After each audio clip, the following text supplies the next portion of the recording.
Welcome back to Candy Adventures. I'm Chris. And I'm Elizabeth. And today we're going to shill you a product because you're a consumer and you should be consuming. So we're going to go ahead and rip open to this Vanpowers power bank battery station and see what's inside and tell you whether it's any good or not. Is that big knife necessary? The bigger the better.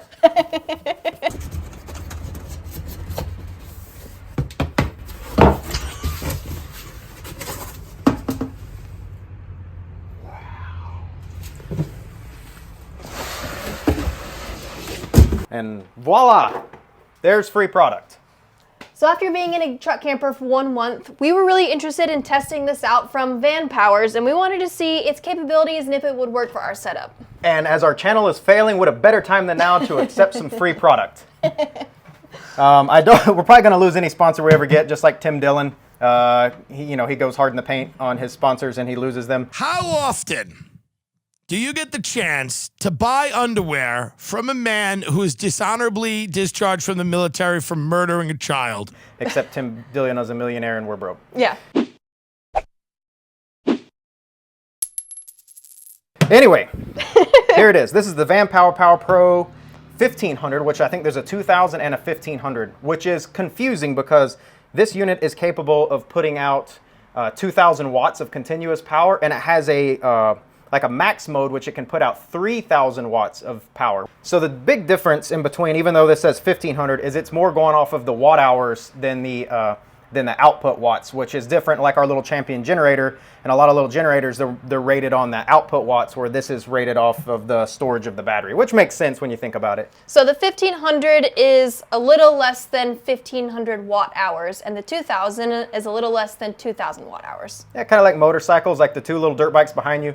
The motor's not exactly, that's a 300. I think it's actually 280 something cc. The same with the unit behind you, 125. It's really like 124 cc. So you get in the ballpark for a nice, pretty number. Yeah. Now, what's super cool about this one is it has all these ports on the front, and the biggest ones we use, being a YouTube channel, is we charge almost everything with USB-C, and then we have two 20 watt down here and two 100 watt, which is super awesome because the drones, the cameras, our cell phones, almost everything we own charges off USB-C. So that's super handy living in a camper. You don't have to have all these bricks and dongles. It's basically this can power everything. And then on the side over here, we have 6 AC outlets. Which I don't know if we own 6 things that run off AC power, but that's very handy. And then you also have your 12 volt for stuff that still runs off 12 volt. But on the 12 volt side of things, what excited me was our camper already has 200 watts of solar on the roof permanently, and it has a 12 volt plug inside the camper, and you can charge this thing via 12 volt. The included adapter, which comes in right here, which is the same port that it uses to charge itself from solar. So this is the port, which is, I don't know the name of this little port, but it is a standardized port because it's the same thing I used to charge my RC cars. But we can plug into our pop-up camper and not even bring the solar panels from this unit and just use our own, and this thing can be charging while we're going down the road. It also has this cool nifty-difty thing here, which you can look like Mr. Businessy man going through the airport. I've never understood that in my life, watching those businessmen.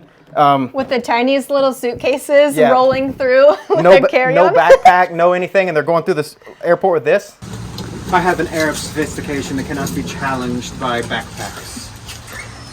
I must board my business class flight to Chicago O'Hare. That's always been, to me, an outward sign of weakness. But with this, you need it, because this thing weighs... It's like 47 pounds. Almost 50 pounds. So it's pretty heavy. So this is super handy. Just testing it around the house in the last week, rolling it out into the yard and bringing it back in. I was like, I'm not going to use this thing. I use this thing. I use it all the time. So this is actually really cool. Overall, it feels premium. I also thought this video could be bigger. You know, in Candy Adventures, there's always a bigger theme, whether people pay attention to it or not. And one of them is the ongoing global geopolitical conflict between the United States, and Vanpowers is a Chinese company. That's a fact. We got our American top team, made in America. This knife's made in America. We're both made in America. This is made straight up in China, and they don't try to get beat around the bush about the fact that it's made in China. And right behind the camera is also something that we've jumped bandwagon on, and we have been using lately, is we are 1/3 co-owners of a CF Moto. CF Moto UTV. And CF Moto, if you've not been paying attention to the off-road and outdoor space, is a Chinese-made, Chinese-owned company that produces UTVs and side-by-sides, and they've been gaining in popularity. So we would love for America and China to be best friends. We don't have to be enemies. And we think maybe this is a good in route. The CF Moto and this. Oh, this is it? We're trying to bring the world together and not divide everything anymore. This is the handshake of friendship. This is the handshake of friendship. Right here? Right here. Okay. So we're not anti-Chinese products. We got the CF Moto back here that we're 1/3 co-owners of. Actually, if you divided all the couples up involved, we'd be 1/6 co-owners of that CF Moto. But yeah, so we're not anti-Chinese, so we're not putting it down because it's made in China. And we like to see companies that if you are made in China, you're not scared to say so. There's a lot of motorcycle manufacturers that say that they're German-made or Japanese-made. In reality, they're built in China. I don't like that. It's being deceivious. I love a company that says we're a Chinese company and we're made in China and we're proud of it. So go CF Moto, go Vanpowers. Let's do a little testing. We have this old school Craftsman 15-inch drill press that's rated for horsepower and a 5/8 chuck. Let's see how much power that this thing draws and if it will run it.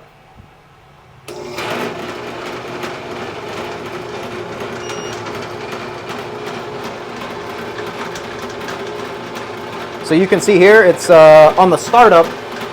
That's the big thing you have problems with electronics is anything has a compressor or a big motor, it's that initial kick on, you see a spike. So it seems to be running this just fine. The other neat thing is we like to see competition in the market.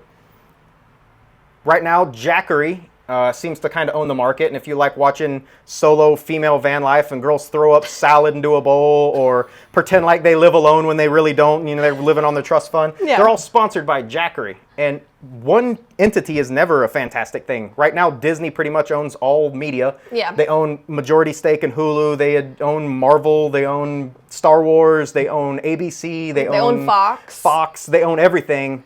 They own most of the major news companies. So with media or vehicles or entertainment or this, it's nice to see that there's a competitor that's not Jackery or not one of the other channels. So yes, we're rooting for you, Vanpowers. Let's see how you do in the testing. Now, what we used our generator primarily for the past month was running our Starlink. We leave our generator hooked on the back when we're out like this, just because it's so easy. And then we just plug our generator into the side of our truck with our 30 amp plug, got our Starlink hooked up so we could upload our video last night. So I think that's primarily what we're gonna test on this power bank. Starlink is notorious for being very picky about the power inverter and the type of energy it is receiving in order to run. So this should work because it has a pure sine inverter. Now what we want to do, because it's marketed as a solar setup, is use the solar panels in addition to the power bank. Ideally, we would have the solar panels set up on a beach, passively charging while the Starlink is drawing power from this unit. So that way we maximize our amount of time that we can run Starlink during the day, and it's still charging while we're running Starlink simultaneously. So let's try it out.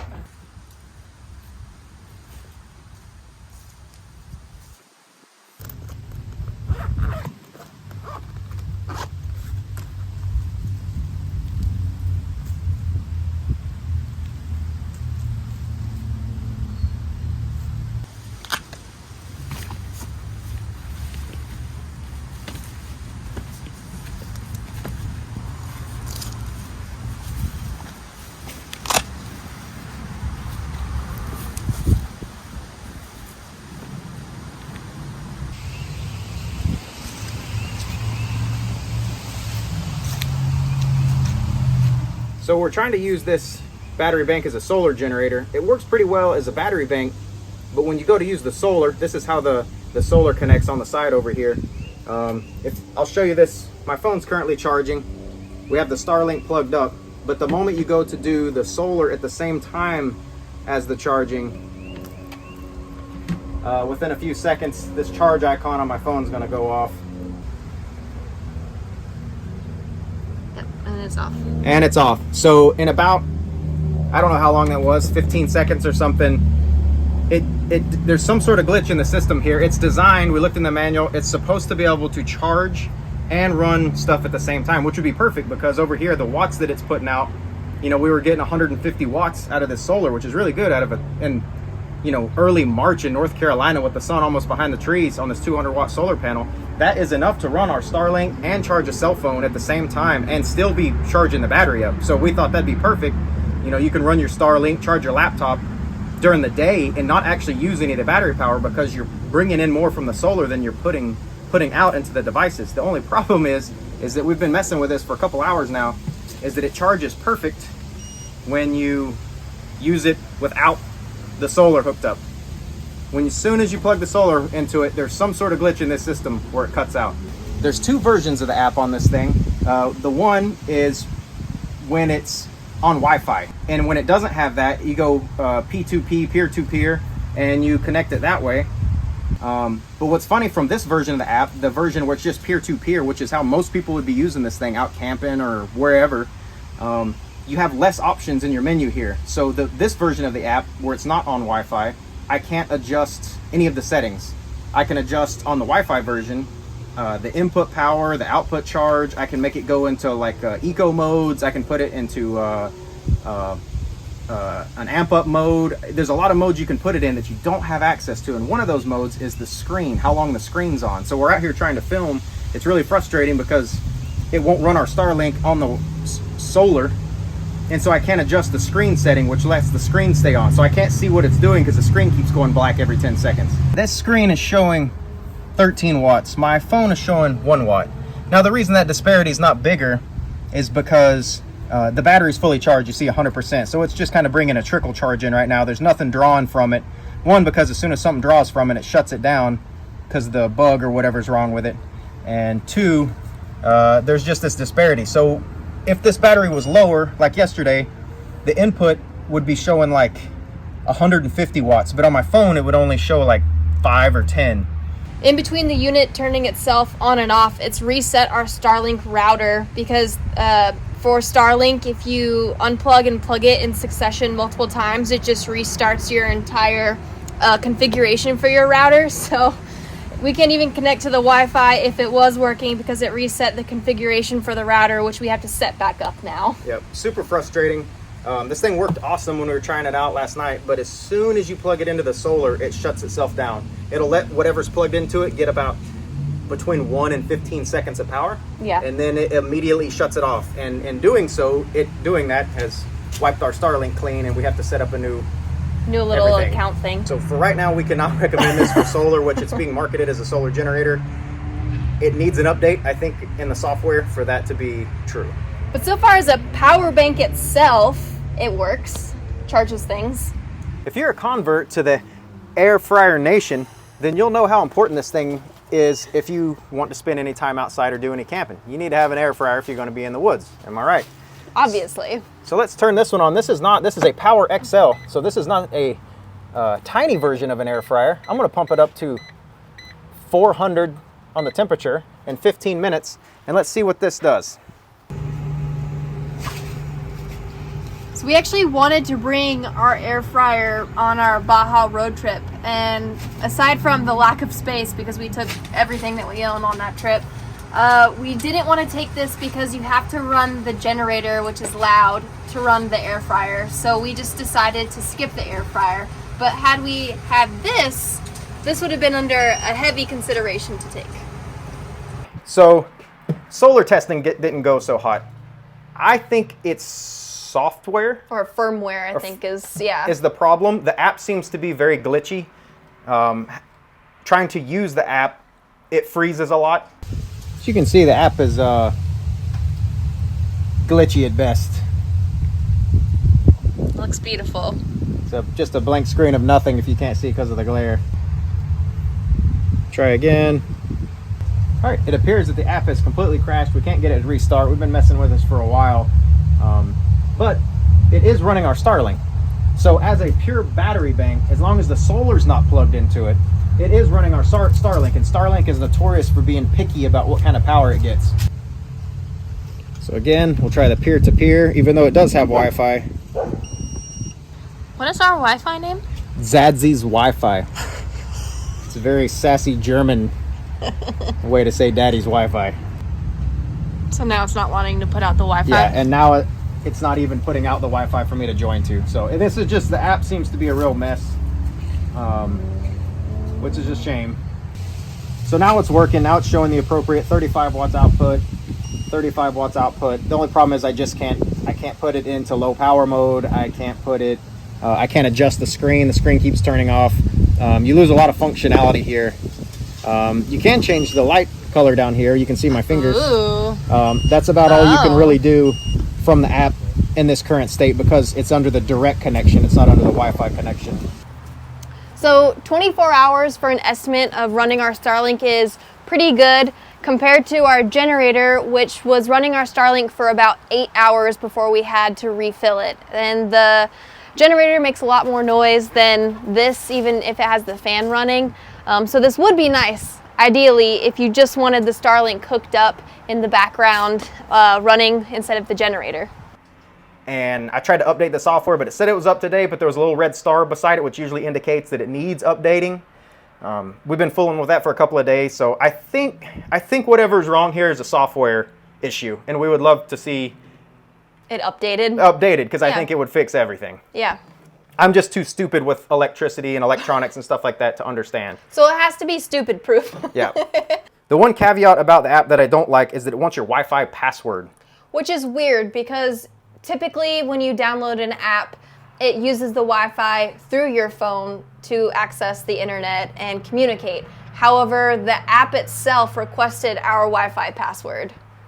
So not super exciting, but I've noticed a lot of companies, speaking of Chinese companies, DJI, that the microphone we're using right now, the camera this is being recorded on, and it's the drones we always use. We love DJI, but they do have some security issues. When you use their app, you're required to make an account, and there's a lot of information they want on the back end of their apps, but you have to use their apps to use their products. Yeah. There are some privacy concerns. I don't know, I'm not trying to say that Vanpowers is doing anything nefarious, but you don't like to give over personal passwords to use an app to control a device.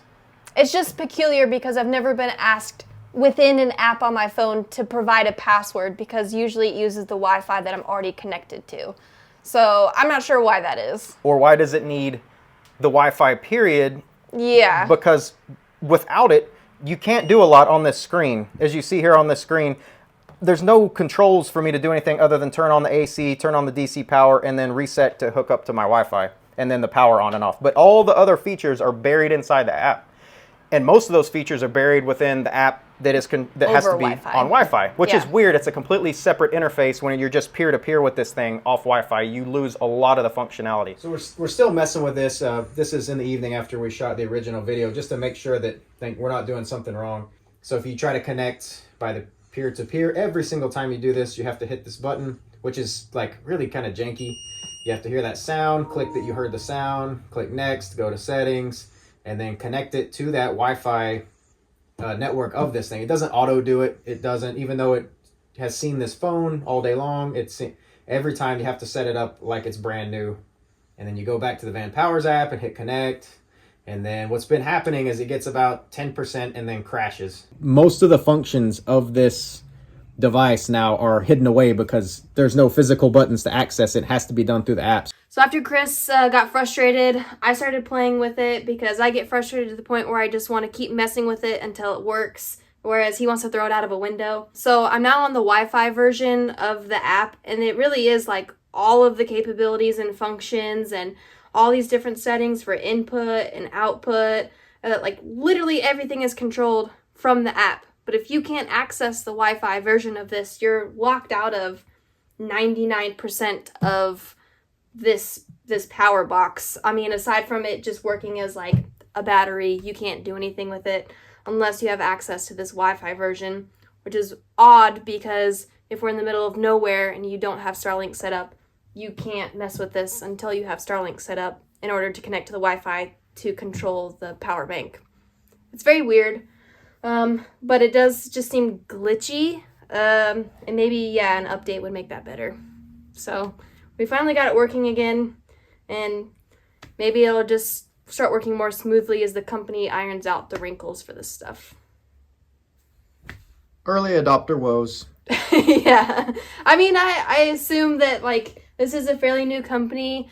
The only product we could find aside from these are their e-bikes, and their e-bikes actually have really good reviews and have been reviewed by big companies, much bigger than our small tiny channel. So it's just a work in progress, I think, and as you get more people to start testing your products, you have more people giving you information back to iron out these kinks. So, oh well, it works now. And there's a lot of stuff to access on this, way more than the P2P version. The other cool feature of this thing is what I think a lot of people might like it for. A lot of people use a CPAP device or any other kind of medical device. This thing can be a pass-through where you leave it plugged in all the time, and then your device that you want to use plugged in on the output side, and if the power goes off, this thing immediately switches on and runs your machine. You never really lose power. So that's a pretty cool thing if you have a CPAP or some other kind of medical device. So this unit doesn't come with solar power. They have a package where you can order the unit and the solar power panels, or you can order just the unit itself. So for us who may not use solar power, because we already have a truck camper that has it, you could order just the unit. But Vanpowers was nice enough to throw in the solar power unit for us to test with this power bank. We also do have a coupon.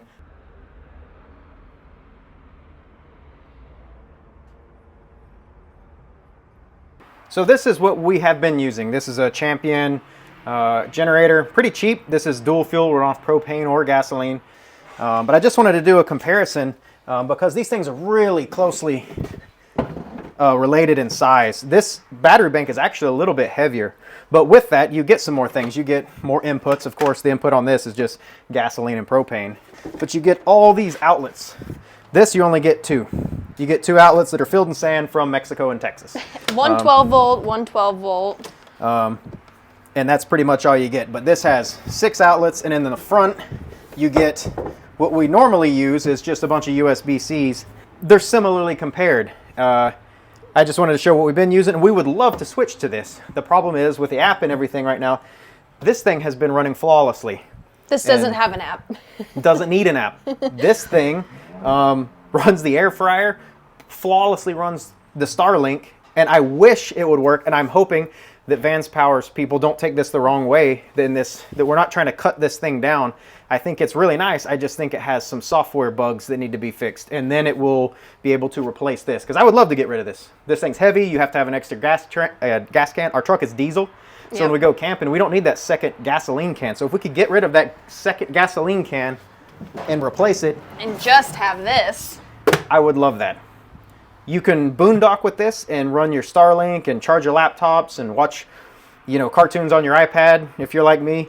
It just seems like hopefully they'll update that app, and hopefully we didn't just Tim Dillon this sponsor. This sponsor. Even this is not a sponsor video. We're not getting paid, but we did get this for free. We did, yeah. And hopefully this is not the last time we ever hear from Vanpowers, because we think this could be awesome with just a little software update. And they make really awesome e-bikes. So, I mean, wink, wink, Vanpowers, fat tired e-bike, wink, wink. Going back, this did charge off solar when we weren't drawing anything from it. It was pulling 150 watts. It was charging. It was just when we were trying to use this as a power bank while it was charging via solar is when it was quitting. Doesn't want to do both at the same time. Don't know why. But yeah. Both, the input seems to work and the output seems to work nice, just not together. Yeah. And then the app seems to have some issues where it is not super stable. Yeah. So hopefully it's all software. Hopefully this is not the last time we hear from Vanpowers. Vanpowers is fighting the uphill battle against Jackery and some of the more established brands, the same way like we are fighting against some of the more established YouTube channels, and hopefully we can succeed together. Yes. If you're interested, there's a coupon down below. We don't make any money whether you buy one or not. So Vanpowers doesn't pay us. They just send us a unit. So completely up to you if you're interested and you want one with a discount. all right, we'll see you guys next video, and we'll see if this thing can run some hair clippers in the forest. Oh. So this might be changing a lot, and we'll see if this thing can handle the power of some hair clippers. See you guys next video.